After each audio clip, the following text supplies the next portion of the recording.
तो इमरजेंसी को काला दिन किसलिए कहा जाता है कि उस दिन और उसके बाद तुरंत बाद कुल 1 लाख गिरफ्तारियाँ हुई।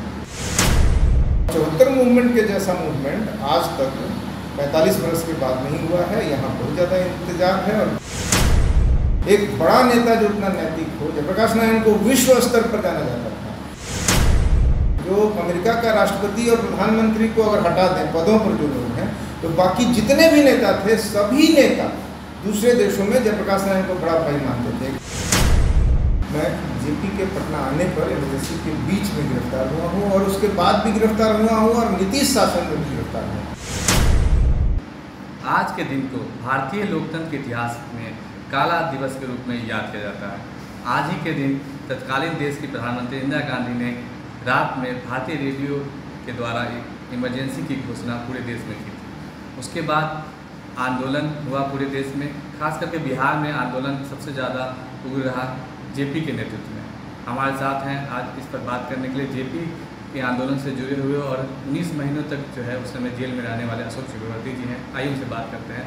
सर, जेपी का आंदोलन जो शुरू हुआ, खासकर इमरजेंसी लगा, उसके बाद देखिए, इमरजेंसी तो आंदोलन के बाद लगा। आंदोलन की वजह से जो प्रभाव पड़ा, इंदिरा गांधी वो बाद में उनको लगा कि आंदोलन की मांगों पर झुकने से उनको कमज़ोर माना जाएगा और इसके साथ साथ कम्युनिस्ट पार्टी ऑफ इंडिया के साथ मिलकर के जेपी आंदोलन को फासिस्ट आंदोलन कह रही थी। इसी बीच में इलाहाबाद हाई कोर्ट ने 71 के चुनाव में उनके साथ जो शासन या सरकार के लोग चुनाव कैंपेन में थे, उसके आधार पर उनके चुनाव को अवैध घोषित कर दिया और इससे इंदिरा गांधी प्रधानमंत्री अगर रहती भी तब भी संसद की सदस्यता खत्म हो जाती और वोट नहीं दे पाता। तो 74 आंदोलन के दरमियान जयप्रकाश नारायण जो जनतांत्रिक मांग कर रहे थे, उसके बाद श्रीमती इंदिरा गांधी ने खुद जयप्रकाश नारायण से मुलाकात की थी और कहा था कि अगर हम विधानसभा भंग करने की बात आपको मान लेते हैं तो उससे, जैसा कि मैंने कहा, कमजोरी जाहिर होगी। इसलिए श्रीमती इंदिरा गांधी ने तुरंत ही ये कहा कि आप आने वाला चुनाव जो है 77 के बाद 76 में चुनाव होने वाला था, तो उसमें आप देख लीजिए। तो श्रीमती इंदिरा गांधी के साथ वार्ता के बाद, ये इमरजेंसी की घोषणा के पहले की बात है, ठीक पहले की बात है, जयप्रकाश नारायण ने भुवनेश्वर में लोगों से कहा कि ये श्रीमती इंदिरा गांधी हैं जो मुझे चुनाव की तरफ धकेल रही हैं, अन्यथा मैं सत्ता में दलों के परिवर्तन से समाज परिवर्तन होगा, इस बात को मैं नहीं कहता रहा हूँ। तो ये बहुत ही तेज़ी से देखें कि श्रीमती इंदिरा गांधी के खिलाफ जो इलाहाबाद हाई कोर्ट का जजमेंट आया, तो जयप्रकाश नारायण पटना से दिल्ली चले गए और वहाँ उन्होंने विपक्षी दलों को एकजुट किया। इसके पहले विपक्षी दलों से अलग एक निर्दलीय आंदोलन चलता था। जाहिर है कि उसमें उस समय के समाजवादी पार्टी संगठन, कांग्रेस, भारतीय लोक दल जो चरण सिंह के नेतृत्व में था और भारतीय जनसंघ जो आरएसएस से जुड़ा हुआ एक संगठन था और अटल बिहारी वाजपेयी इसके नेता थे, अडवाणी नेता थे। तो ये सब लोग को उन्होंने आंदोलन के लिए कहा। इसी तरह से दिल्ली में उन्होंने अरुण जेटली और प्रोफेसर आनंद कुमार को जोड़ करके अखिल भारतीय स्तर पर बिहार आंदोलन के विस्तार की योजना बनाई, युवा आंदोलन के विस्तार की योजना बनाई। तो मैंने तेज़ी से आपके सामने रख दिया। तो ये जब कर रहे थे, उसी समय रामलीला मैदान को आज ही के दिन 25 तारीख को जेपी की सभा थी और वो गांधी पीस फाउंडेशन में रहा करते थे और गांधी पीस फाउंडेशन में रहे तो रात को 12 बजे पुलिस उनके पास आई गिरफ्तार करने के लिए और देश भर में उसी रात को कई लोग गिरफ्तार हुए, सभी संसदीय नेता गिरफ्तार हुए। तो इमरजेंसी को काला दिन किसलिए कहा जाता है कि उस दिन और उसके बाद तुरंत बाद कुल 1 लाख गिरफ्तारियाँ हुई। अभी भी गिरफ्तारियाँ हो रही हैं, अभी भी राष्ट्रद्रोह का मुकदमा चल रहा है, अभी ड्रैकोनियन कानून है। उस समय नीसा था, मेंटेनेंस ऑफ इंटरनल सिक्योरिटी है। मैं उस समय बहुत किशोर वय का था और मैं 74 आंदोलन के दरमियान इमरजेंसी के पहले 3, 4, 5 अक्टूबर के बंद के दरमियान गिरफ्तार हुआ था, छपरा जेल में था। और उसके बाद मेरी गिरफ्तारी इमरजेंसी में, हम लोग यंग थे तो हम लोग इमरजेंसी के विरोध में एक्टिव थे। इमरजेंसी में सब 1 लाख लोग गिरफ्तार हो गए, लेकिन तब भी हमारे बिहार में, पटना शहर में प्रतिदिन कोई ना कोई प्रोटेस्ट प्रोग्राम, वॉल राइटिंग, कोई पब्लिक प्रोग्राम हो सरकार की तरफ से, उसमें हम लोग की उपस्थिति रहती थी। मैं उपस्थित रहता था। मैं पटना कॉलेज के सैदपुर हॉस्टल में रहता था। जिस दिन जयप्रकाश नारायण बहुत जल्दी ही वो बीमार पड़ गए और उसके बाद पेरोल पर उनको छोड़ा गया, बम्बई जसलोक में अस्पताल जसलोक अस्पताल में इलाज कराने के बाद अपनी मर्जी से जयप्रकाश नारायण पटना वापस आए। तो जिस दिन पटना आ रहे थे उसके पूर्व संध्या को या पूर्व रात्रि को 2 बजे रात को मुझे हॉस्टल से गिरफ्तार किया गया। उस समय मैं गिरफ्तार हुआ, ठीक है। तो इमरजेंसी के कुछ बाद में, मैं 19 में मैं जेल नहीं रहा हूँ, मैं जेपी के पटना आने पर इमरजेंसी के बीच में गिरफ्तार हुआ हूँ और उसके बाद भी गिरफ्तार हुआ हूँ और नीतीश शासन में भी गिरफ्तार हुआ।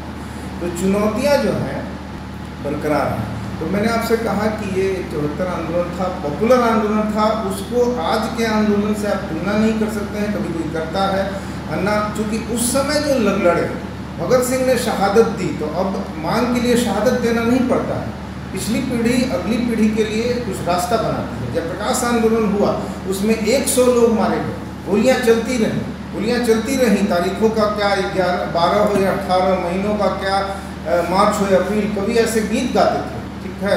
तो गोलियाँ चलती रही, 100 लोग मारे गए थे। अन्ना आंदोलन में आपने ऐसा नहीं देखा है कि कहीं गोली चली, एक कुछ गिरफ्तारियाँ हुई हैं, बहुत ही सिंबॉलिक। तो इस समय गिरफ्तारियाँ दे रहे थे, ये एक मास मूवमेंट था, वो मिलिटेंट मूवमेंट था, गांव-गांव तक वर्कर जाते थे, शहरों का एक जमावड़ा नहीं था। हम लोग साइकिल से जनता सरकार बनाने के लिए छपरा के किन्ना पुन्ना जनता सरकार इसलिए बनाया जा रहा था कि सरकार जनता का काम नहीं करती है, तो जनता के कई काम हैं जो सरकार पर दबाव डाल के करवाना है। इसके लिए एक सरकार की कल्पना जयप्रकाश नारायण ने दी थी, तो बहुत कुछ हो रहा था। सर, जैसे कहा जाता है कि बिहार में खासकर जो पटना में गांधी मैदान है वो जेपी के आंदोलन के समय ही जो है पूरा भर गया था, जबकि उस समय न आज के दिनों की तरह सोशल मीडिया, न व्हाट्सएप, न कोई ग्रुप था, न टेलीविज़न इस तरह से था। लेकिन उस समय का आंदोलन कैसा रहा होगा जब इतने ज़्यादा लोग एक जेपी के कॉल पर पूरा जुटे थे? देखिए, मैं तो उन गांधी मैदान रैलियों का गवाह रहा हूँ।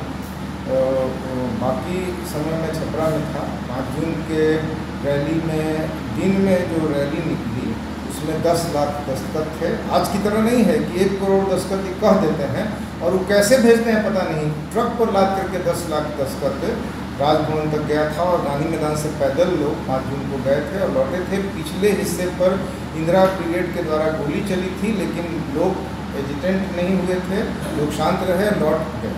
लौट जाने के बाद लोग दिन बिताए। शाम के समय जयप्रकाश नारायण गांधी मैदान आए और वो 5 जून की सभा के लिए बिहार भर से जो लोग आए थे वो मैंने आंदोलन और संगठन के द्वारा प्रसारित हुआ था खबर। एक एक जगह लोग जानते थे, गांव-गांव में जानते थे। मैं रिविलगंज में था, मैं जानता था, ठीक है। तो लोग आए थे, लेकिन उससे गांधी मैदान नहीं भर सकता। यानी कि गांधी मैदान से राजभवन तक अगर 7-8 लेन में लोग पैदल जाएँ तो पिछला हिस्सा गांधी मैदान में रहे और उधर राजभवन पहुँच जाए, वो गांधी मैदान को भरने के लिए पर्याप्त नहीं है। गांधी मैदान इसलिए भरा कि शाम को पटना के लोग, पटना शहर के लोग, जो उस समय की आबादी जो है 7-8 लाख थी, उसमें से कुछ लाख लोग जो हैं, काफ़ी संख्या में लोग आकर के गांधी मैदान में बैठ गए, शांतिपूर्वक बैठ गए। और जयप्रकाश नारायण ने उस लाखों की सभा को बहुत शांति से एड्रेस किया, धीरे धीरे बोलते थे और उन्होंने विश्व स्तर की बातें की। उसको तो ये बात हो गया। तो गांधी बिहार आंदोलन, अच्छा बिहार आंदोलन ही ऐसा है जहाँ 3 दिन का बंद घोषित हुआ।